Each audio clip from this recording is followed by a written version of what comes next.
Welcome back friends, this is current affairs funda. आज हम बात करेंगे मेंस स्ट्रेटजी। जिन लोगों का आरआरबी ऑफिसर स्किल 1 का एग्जाम जो है प्रीलिम्स क्वालिफाई हो चुका है, वो लोग अब मेंस के लिए रिटर्न करेंगे। तो मेंस में कौन से टॉपिक होंगे, वहाँ पर कौन कौन से टॉपिक से हमें कौन कौन से क्वेश्चंस बनेंगे और जो इंपॉर्टेंट सेक्शन है उसको हम कैसे अटेम्प्ट करेंगे, तो ये सारी चीज़ें आज हम इस वीडियो में देखेंगे। तो अगर आप पहली बार ये वीडियो देख रहे हैं तो आप इस चैनल को सब्सक्राइब कर लें। दोस्तों, वीडियो को लाइक करें और आपके जो भी डाउट्स हों वो आप कमेंट बॉक्स में जरूर पूछें और साथ में इस वीडियो को शेयर भी करें। तो सबसे पहले मैं आपको बताऊंगा, रीजनिंग में आपके 40 क्वेश्चन होंगे, 50 मार्क्स के होंगे। और क्वांट में आपके 40 क्वेश्चन होंगे और ये आपके 50 मार्क्स के होंगे। और अगर मैं बात करूं जनरल अवेयरनेस की, जो जिसमें बैंकिंग भी आपका आएगा, तो इसमें 40 क्वेश्चन होंगे, 40 नंबर के। और दोस्तों, ये आपका जो इंग्लिश लैंग्वेज और हिंदी लैंग्वेज है 4A और 4B वाला पार्ट है, इसमें आप आइदर पार्ट अटेम्प्ट करेंगे। मतलब कि या तो आप इंग्लिश लैंग्वेज अटेम्प्ट करेंगे या फिर आप हिंदी लैंग्वेज अटेम्प्ट करेंगे। तो अगर आप इंग्लिश को अटेम्प्ट करेंगे ये पेपर आपका कंप्लीट इंग्लिश में होगा, अगर आप हिंदी में अटेम्प्ट करेंगे तो ये पेपर आपका कंप्लीट हिंदी में होगा। ये 40 क्वेश्चंस होंगे, 40 मार्क्स के होंगे। ओके, अगर मैं बात करूं कंप्यूटर नॉलेज, ये आपकी हिंदी इंग्लिश दोनों में आएगी। 40 क्वेश्चन, 20 मार्क्स के। टोटल 200 क्वेश्चन होंगे, 200 नंबर के। और टाइम आपको कितना मिलेगा? 120 मिनट का यहाँ पर केवल।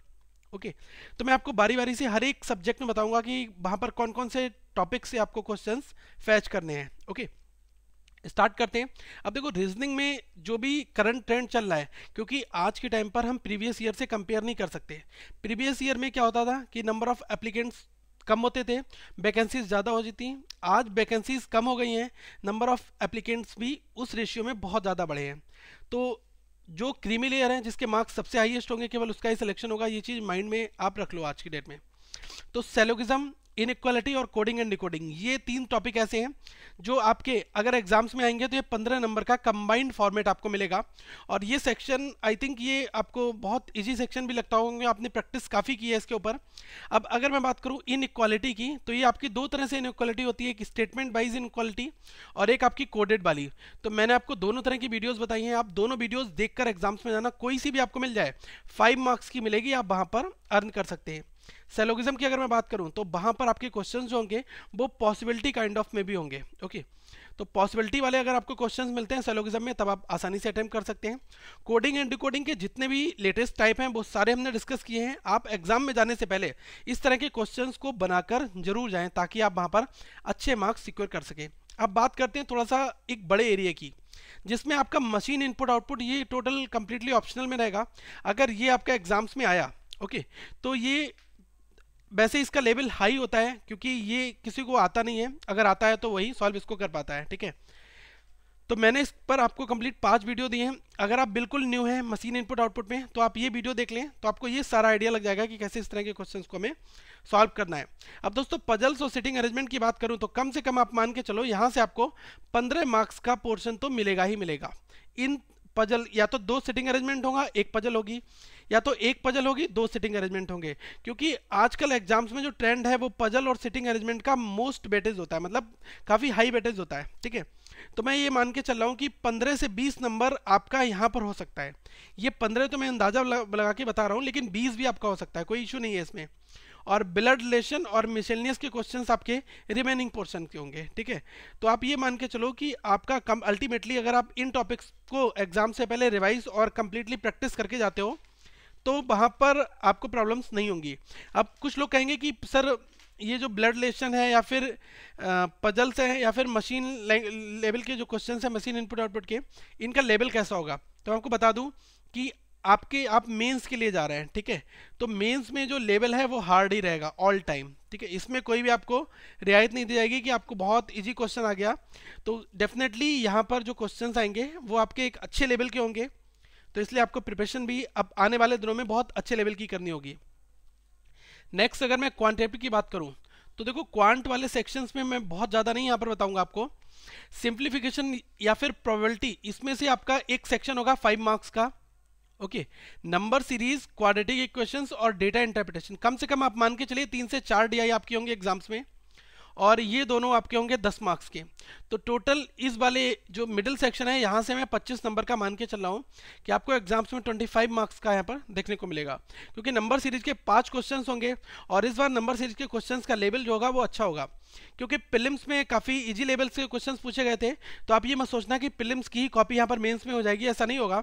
नंबर सीरीज के क्वेश्चन अगर वहाँ पर आएंगे तो उनका लेवल बहुत अच्छा होगा, तो इसलिए आप अपने सारे के सारे कंसेप्ट को प्रैक्टिस करके जरूर जाएँ। अब जो रिमेनिंग सेक्शन आपका बचता है वो आपका क्या बचता है, अरिथमेटिक का। ओके, तो अरिथमेटिक के क्वेश्चंस जो है रिमेनिंग, जैसे कि टाइम एंड वर्क की अगर मैं बात करूं, या फिर मैं बात करूं परसेंटेज की, या फिर आपके एजेस की क्वेश्चंस की, एवरेज की, एसआई और सीआई की, तो ये जो आपके टॉपिक हैं यहाँ से आपके क्वेश्चंस भी बनेंगे। तो ये आपके अरिथमेटिक में आ जाते हैं, ये 1 मार्क्स के हर एक क्वेश्चन आता है, तो आप इन क्वेश्चंस के ऊपर भी फोकस करें। लेकिन जो मिडिल सेक्शन है ये आपका हाईली वेटेज है, इस पर आप ज़्यादा फोकस करें क्योंकि ये 25 से 30 मार्क्स का आपका आएगा। ओके, नेक्स्ट अगर मैं बात करूं जनरल अवेयरनेस की, देखो जनरल अवेयरनेस के ऊपर एक मैंने कंप्लीट वीडियो आपको स्टार्ट करके दिया हुआ है, तो आप हमारी प्लेलिस्ट में जाएंगे वो वीडियो आपको मिल जाएगा, लेकिन उसका लिंक जो है वो मैं आपको इस कॉर्नर पर भी आपको लिंक मिल जाएगा, और साथ में डिस्क्रिप्शन बॉक्स जो है वो हमारा, उसमें भी हम इस वीडियो का लिंक दे देंगे आपको, क्योंकि जनरल अवेयरनेस में मैंने बहुत सारी चीज़ें वहाँ पर हर एक चीज़ को बिल्कुल कैलकुलेट करके दिया है कि कौन सा वेटेज कितना आता है, तो आप उस वीडियो को देख लें तो आपको सारे कंसेप्ट वहाँ पर क्लियर हो जाएंगे। लेकिन फिर भी मैं आपको एक चीज़ यहाँ पर बताऊँ, 3 से 4 मंथ की आपकी जो करंट अफेयर्स है और जो आपकी फाइनेंशियल अवेयरनेस की न्यूज़ है वो यहाँ पर आपके एग्जाम्स में क्वेश्चन की फॉर्मेट में पूछी जाएगी, और बैंकिंग से रिलेटेड टर्म्स, ठीक है, वो आपसे पूछे जाएंगे। और आप ध्यान रखना ये आरआरबी का एग्जाम है, रीजनल रूरल बैंक का एग्जाम है, तो जितनी भी कृषि से रिलेटेड चीज़ें होती हैं वो यहाँ पर आप ध्यान रख लेना। तो एग्रीकल्चरल, अगर आपको जो भी एग्रीकल्चर के इंडेक्सेस मिलते हैं वो क्वेश्चंस आपसे जरूर यहाँ पर एक एक नंबर्स में आपके होंगे। जैसे गवर्नमेंट की ऐसी स्कीम्स जो एग्रीकल्चर को प्रमोट करती हैं तो उनके ऊपर क्वेश्चंस आपके जरूर होंगे। ओके, और सेकेंड चीज़ अगर मैं बात करूँ मीडियम स्मॉल जो आपकी इंडस्ट्री होती है एमएसएमईज, इसके ऊपर आपके क्वेश्चंस होंगे, तो आप जो भी एमएसएमईज के रिलेटेड क्वेश्चंस बनते हैं वो आप जरूर करके जाएं एग्जाम्स में। ओके, और बाकी जो मैंने करंट अफेयर्स ये जनरल अवेयरनेस के ऊपर वीडियो बनाई है, आप वो वीडियो भी जरूर देख लें। ओके, दूसरी चीज़ दोस्तों, अभी आपके पास टाइम लगभग 15 से 20 दिनों का है, तो मैं आपको बताना चाहूँगा कि अगस्त और सितंबर और अक्टूबर, ये 3 पोर्शन जो हैं ये आपको वेबसाइट में हर एक क्वेश्चन इसका मिल जाएगा। ठीक है, तो मैंने क्या करा है, एमसीक्यू फॉर्मेट में क्वेश्चंस वहाँ पर दिए हैं, तो आप ये तीनों तरह की वीडियोस को एमसीक्यू सेक्शन में जाकर देख सकते हैं। नेक्स्ट अगर मैं बात करूँ इंग्लिश सेक्शन की, तो देखो इंग्लिश में जो लोग अगर पेपर इंग्लिश में देना चाहेंगे वो इंग्लिश में दे सकते हैं, जो लोग हिंदी में पेपर देना चाहेंगे वो हिंदी में दे सकते हैं। तो ये दोनों चीज़ें सेम है, इसमें कोई प्रॉब्लम की बात नहीं आएगी। लेकिन जो इंग्लिश का आपका पेपर आएगा उसका ही हिंदी वर्जन वहाँ पर आपको नहीं मिलेगा, वो हिंदी डिफरेंट होगी और इंग्लिश जो आएगी वो आपकी बिल्कुल डिफरेंट होगी। एक चीज़ और, कुछ लोगों के मन में डाउट आएगा कि क्या मैं पूरे पेपर को इंग्लिश में देता हूं और हिंदी के सेक्शन को मैं हिंदी में अटेम्प्ट करूंगा। बिल्कुल आप कर सकते हैं ऐसा, इसमें कोई भी प्रॉब्लम्स नहीं, आपको नहीं आएगी। आप सब कुछ सेलेक्ट करिएगा इंग्लिश में, और आप जो फाइनली हिंदी का पेपर देना चाहें तो आप हिंदी का पेपर दे सकते हैं, वहाँ पर कोई प्रॉब्लम नहीं है। ओके, और यही सेम उस कैंडिडेट के लिए भी अप्लाई होगा कि अगर वो हिंदी में कंप्लीट सारी चीज़ें करता है तो वो इंग्लिश में भी उस पेपर को, इंग्लिश के पेपर को अटेम्प्ट कर सकता है। अब देखो इंग्लिश में क्या क्या चीज़ें आपकी, सेंटेंस रीअरेंजमेंट ये आपका 5 मार्क्स का आता है, पैराजम्बल्स और एरर स्पॉटिंग ये दोनों क्वेश्चंस भी आपके आते हैं यहाँ पर। रीडिंग कंप्रेंशन आपका 10 या 15 नंबर का पूछा आता है, और क्लॉज टेस्ट आपका 10 मार्क्स का पूछा आता है। तो आप ये मान के चलो ये दोनों सेक्शन आपके 20 मार्क्स के हो जाते हैं, और ऊपर की 3 चीज़ें आपकी 20 मार्क्स की आती है। एक चीज़ और है, यहाँ पर ऑप्शनल हो सकता है आपके डबल फिलर्स भी आ जाए साथ में। जो फिल इन द ब्लैंक्स होते हैं उसमें 2 फिलर भरने को आते हैं, वो क्वेश्चंस भी आपसे आ सकते हैं, और एक सिंगल स्टेटमेंट लिखा है जिसमें आप सिंगल आपका फिलर आएगा वो भी आपका आ सकता है। तो हमें इन चीज़ों पर फोकस करना होगा। और मैं आपको बताऊं इंग्लिश का कोई भी शॉर्ट ट्रिक नहीं होती है, इंग्लिश में जितनी ज़्यादा आप प्रैक्टिस करेंगे उतने इंप्रूवमेंट आपको खुद देखने को मिलेगा।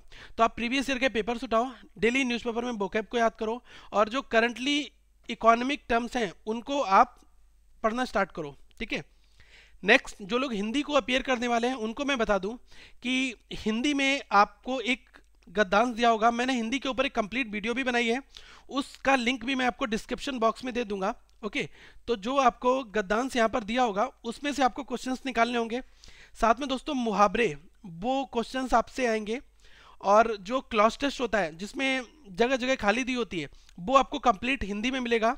ठीक है, और आप मान के चले रिक्त स्थानों की पूर्ति करना, ये चीज़ें भी आपको मिलेंगी साथ में। तो ऐसे कुल मिलाकर आपका हिंदी में पूरा पेपर होगा, और आपको हिंदी में पढ़ना होगा, और हिंदी में आपको क्वेश्चंस अटेम्प्ट करने होंगे। तो ये अप्रोच आप फॉलो करेंगे तो, क्योंकि यहाँ से जो टॉपिक हैं कोई भी आप, मैं आपको बताऊँ कि आप किरण पब्लिकेशन की बुक आती है वो ले लो, उसमें काफ़ी आपको सेट्स मिल जाएंगे, या फिर आपको बताऊँ मैं अरिहंत पब्लिकेशन की आप बुक परचेस कर लो।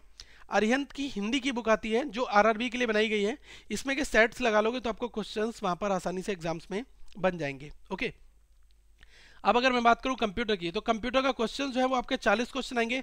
बहुत केयरफुली इस क्वेश्चन को आपको अटेम्प्ट करना होगा, क्योंकि आपके ये 40 क्वेश्चन है ये 20 मार्क्स के हैं। ओके, तो देखो इसमें आपका हिस्ट्री बन जाता है, हिस्ट्री ऑफ कंप्यूटर्स, या फिर जनरेशन से क्वेश्चन बनता है।